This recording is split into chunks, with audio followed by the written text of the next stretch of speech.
युद्ध नहीं जिनके जीवन में, वे भी बहुत अभागे होंगे। या तो प्रण को तोड़ा होगा या फिर रण से भागे होंगे। कभी दहकती ज्वाला के बिन कुंदन भला बना है सोना। बिना घिसे मेहंदी ने बोलो कब पाया है रंग सलौना। जीवन के पथ के राही को क्षण भर भी विश्राम नहीं है। कौन भला स्वीकार करेगा जीवन एक संग्राम नहीं है। अपना अपना युद्ध सभी को हर युग में लड़ना पड़ता है और समय के शिलालेख पर खुद को खुद गढ़ना पड़ता है। फ्रेंड्स, हर किसी के जीवन में अलग अलग स्तर पर संघर्ष रहा है और रहेगा। यदि आपके जीवन में बहुत बड़ा ड्रीम है, बहुत बड़ा गोल है, तो आपका जो संघर्ष होगा वो उसी के अनुपात में होगा। इस बात को आपको समझना चाहिए। अभी किसी को भी लगता है कि अगर उसके पास समय कम है, तो आप इस बात को भी गांठ बांध लीजिए कि वो हमेशा लगेगा, जीवन के हर मोड़ पर लगेगा। न सिर्फ पढ़ाई के क्षेत्र में बल्कि आप हर जगह जाएंगे आपको लगेगा समय की कमी है। तो आपको उस समय का सही प्रबंधन आना चाहिए। और जब कोई भी छात्र अपनी, जब एग्जामिनेशंस नज़दीक हों, परीक्षा के सेंस में अगर हम बात करें, तो उस समय बहुत तरह के जो डर होते हैं, जो मुझे मैसेज मिलते हैं, वो स्वाभाविक हैं, वो नेचुरल है, वो होंगे ही होंगे। हर आपदा को एक अवसर के रूप में बदलने की क्षमता होनी चाहिए हम सभी के पास। अगर समय कम है तो आप ये भी सोच सकते हैं कि इन्हीं कम समय में, आपको मैंने कई बार परेटो प्रिंसिपल की बात की है, इन्हीं कम समय में कैसे बेटर आउटपुट आता है। आप बिल्कुल फोकस्ड रहते हैं कि हमारे लिए क्या चीज़ें जरूरी है और हमारे लिए क्या चीज़ें गैर जरूरी हैं। बहुत छात्र पूछते हैं कि हमें बेचैनी होने लगती है। अगर बेचैनी है, इसका मतलब है कि आप बहुत सिंसियर हैं, सीरियस हैं अपने कार्य के प्रति। इस बात को भी तो आप समझिए। अगर बेचैन नहीं है तो ये चिंता का विषय है। हाँ, इस चीज को आपको इंश्योर करना होगा कि बेचैनी एक लेवल से ऊपर ना जाए, एंग्जाइटी ना बने। वो एंग्जाइटी बनेगा तो धीरे धीरे करके वो डिप्रेशन का रूप ले लेगा। आपको वहां तक नहीं पहुंचना है। थोड़ी बहुत बेचैनी है, आप काम करते रहिए। और एक बहुत आसान तरीका है, आपको बेचैनी होती है, अक्सर जो लोग डिप्रेशन में हैं, बेचैनी है, वो वही लोग हैं जो बिस्तर पे पड़े रहते हैं, या नहाएंगे नहीं, बिस्तर पे पड़े रहेंगे, कहीं बाहर नहीं निकलेंगे, अपने कार्य को टालते रहेंगे कि कल कर लेंगे, परसों कर लेंगे। आप अपने काम में लगे रहेंगे तो फिर आपको बेचैनी कैसे होगा। आपका एक टू डू लिस्ट है कि आज मुझे ये कार्य करने हैं। जैसे सपोज करो आपको कहीं जाना है, तो आप जा रहे हैं, तो ऐसा थोड़ी होता है कि आप रास्ते में जा रहे हैं और आपको बेचैनी हो रही है, ऐसा नहीं होता है। और पढ़ाई करना मुझे लगता है सच में बहुत आसान काम है अन्य कार्यों के मुकाबले। और ये मैं सिर्फ आपको कोई मोटिवेट करने के लिए या कोई ज्ञान देने के लिए नहीं कह रहा हूँ। जब आप पढ़ाई करते हैं, सोचिए आपको एक कमरा है, उसके अंदर बैठकर पढ़ना है, कुछ चीज़ें सीखनी है बेसिकली। और सीखने में हम ह्यूमन बींग्स अदर अगर एनिमल्स से या बर्ड से अगर डिफ्रेंशिएट कर पाते हैं तो वो हमारा सीखने की क्षमता है और बहुत क्विक लर्नर होते हैं। तो एक इंटेलेक्चुअल ग्रुप में आप रहते हैं, एक इंटेलेक्चुअल माहौल होता है आपके पास, आपका बुक है और आप हैं। तो इस चीज को आपको समझना होगा कि अन्य कार्य जो आपको लगता होगा कि यह छोड़कर आप कुछ और करते हैं तो वो बहुत आसान होगा, तो ऐसा बिल्कुल नहीं होगा। हर कार्य की अपनी चुनौती है। कवि भी यहां कहते हैं कि जिनके जीवन में युद्ध नहीं है वो जीवन नहीं जी रहे हैं। या तो उन्होंने अपने प्रण को तोड़ दिया है, जो कस्में वादे उन्होंने लिए थे उनको तोड़ दिया है, या फिर वो रण से भागने वाले लोग हैं। और जीवन में हमेशा एक चीज और आप ध्यान रखिएगा, द्वंद्व आएगा। उस द्वंद्व से कैसे निपटना है, ये यही आपका स्किल होगा। हर किसी के लाइफ में आता है द्वंद्व।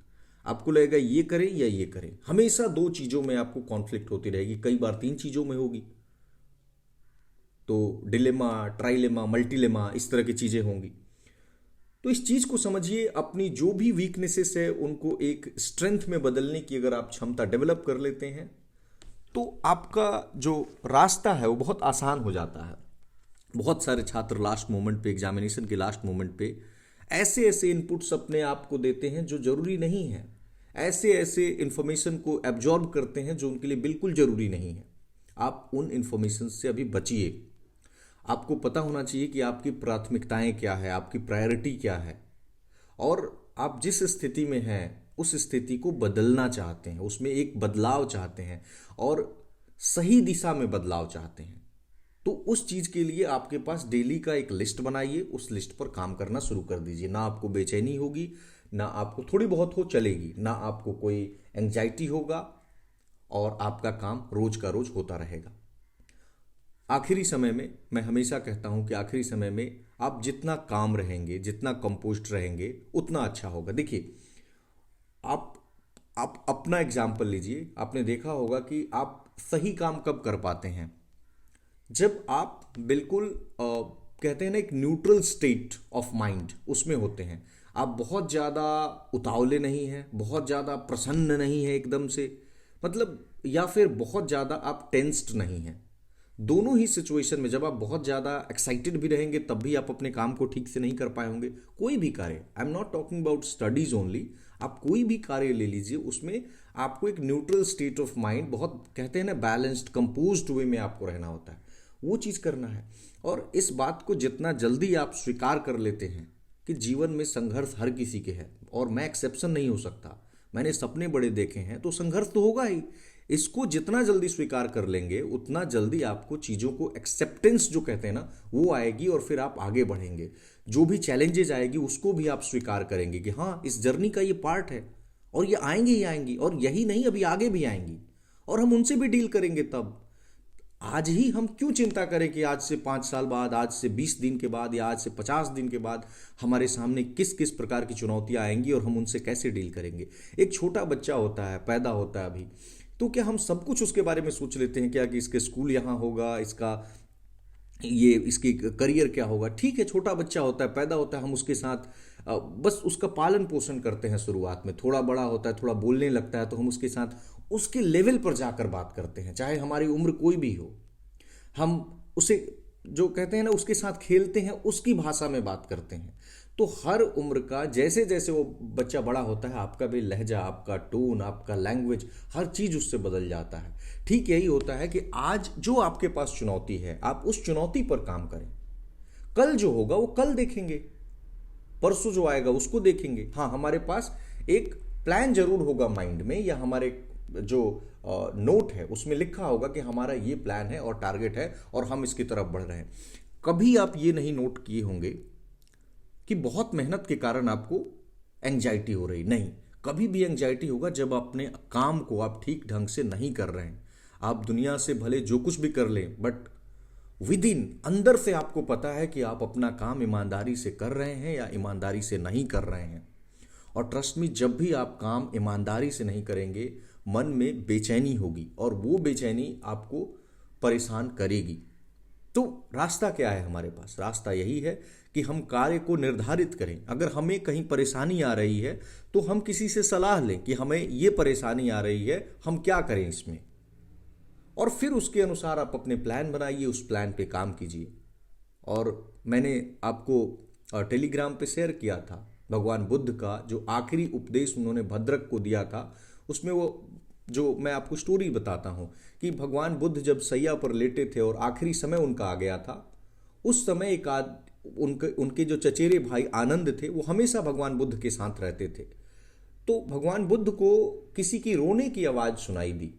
तो पूछते हैं, आनंद बताओ कौन रो रहा है, देखो जरा। तो आनंद देखते हैं कि एक व्यक्ति, उन्होंने बताया कि एक व्यक्ति है जो रो रहा है बहुत ज़्यादा। तो उस व्यक्ति का नाम था भद्रक। तो भद्रक रो रहा था कि अगर बुद्ध चले जाएंगे तो हमें मार्ग कौन दिखाएगा। तो उन्होंने अपनी अंतिम शिक्षा यही देते हैं कि अपदीपो भव, कि अपना दीपक स्वयं बनो।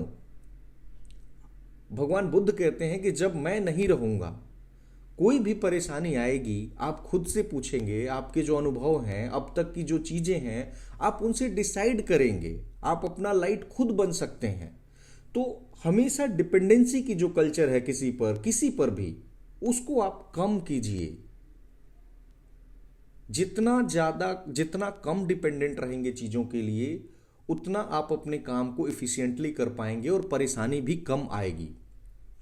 तो बेहतर यह है कि आप कुछ चीज़ों को एक्सेप्ट कर लीजिए कि हमारा लक्ष्य बड़ा है, सपने बड़े हैं, तो उसमें बेचैनी भी आएगी, उसमें चैलेंजेस भी आएंगे। और लास्ट मोमेंट है, आपको क्यों घबराना है कि आगे अगर नहीं होगा तो क्या होगा, यह सोचकर हो जाएगा क्या, नहीं होगा ना। तो आप इतना दिमाग में रखिए कि हाँ, जो हमारे पास काम है वो करेंगे। बाकी गीता का उपदेश है कि हमारे हाथ में फल तो वैसे भी नहीं है।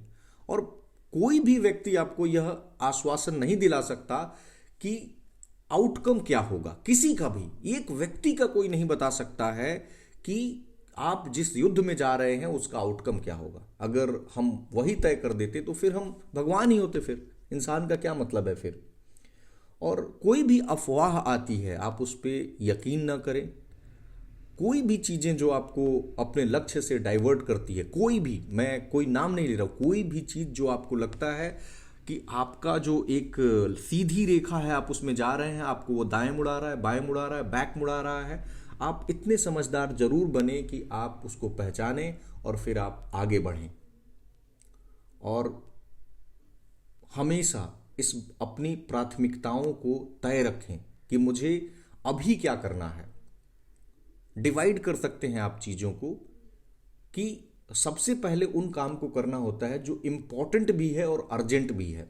आप इस चीज़ को एक क्लासिफिकेशन आपने देखा होगा कि कोई काम महत्वपूर्ण भी है। जैसे मान लो अगर आप स्टूडेंट हो, एग्जामिनेशन है, तो आपका जो सिलेबस है जिससे सबसे ज़्यादा क्वेश्चंस आ रहे हैं वो क्या है, बहुत इंपॉर्टेंट है, और एग्जाम नज़दीक है तो वो अर्जेंट भी है। तो इस चीज़ को ध्यान में रखना है। जैसे मान लो आपके सिलेबस में मेंस में कोई चीज़ बहुत इंपॉर्टेंट है बट वो अर्जेंट नहीं है क्योंकि अभी प्रीलिम्स का एग्जाम है, तो आप प्रीलिम्स पॉइंट ऑफ व्यू से चीज़ों को पढ़ोगे, उसको प्रीलिम्स के बाद पढ़ लेंगे। तो ये डिफरेंशिएशन, ये डिफरेंशिएट करना आपको आना चाहिए। और जितनी भी थॉट्स आती हैं, फीलिंग्स आती हैं, आप उसको कॉपी पर भी लिख सकते हैं कि आपको क्या परेशानी आ रही है। आप खुद से उसका सजेशन लिखिए। आप मानकर चलिए कि आपके सामने जो भी चुनौती आ रही है, आप मानकर चलिए कि आपसे कोई सजेशन लेने आया है कि मेरे सामने ये चुनौती आ रही है, मैं क्या करूं। अब देखिएगा, हम सभी बहुत अच्छे जज होते हैं, तो आप बहुत अच्छा सुझाव दे पाएंगे, तो वो सुझाव आप अपने लिए ले लीजिए। क्योंकि जब आप सुझाव देंगे तो आप अपना बेस्ट देने का प्रयास करते हैं, क्योंकि आपका भी अपना एक इमेज का सवाल होता है। तो आप वही चीज़ और लिख कर जो हम चीज़ें करते हैं ना, तो उससे थोड़ा जो कई एस्पेक्ट्स होते हैं वो एक जगह आ जाते हैं। वरना हम थोड़ा माइंड में सोचते हैं कि ऐसा होगा वैसा होगा, तो उतनी क्लैरिटी नहीं आ पाती है। बाकी आप चीज़ों को करें और ठीक ढंग से करें। अगर किसी काम को आपने लिया है तो टालने का या उसमें लगे रहने का, ऐसे ही लगे रहने का, वो स्थिति न रखें। अपनी स्थिति में आपको सुधार करनी है, आप आगे बढ़ना चाहते हैं, आप समय वेस्ट नहीं करना चाहते हैं, तो आप काम कीजिए, प्राथमिकताएं तय कीजिए, उसको डेली पूरा कीजिए, फिर कल का काम लीजिए, फिर उसको पूरा कीजिए। आपको कोई परेशानी फिर नहीं आएगी। धन्यवाद।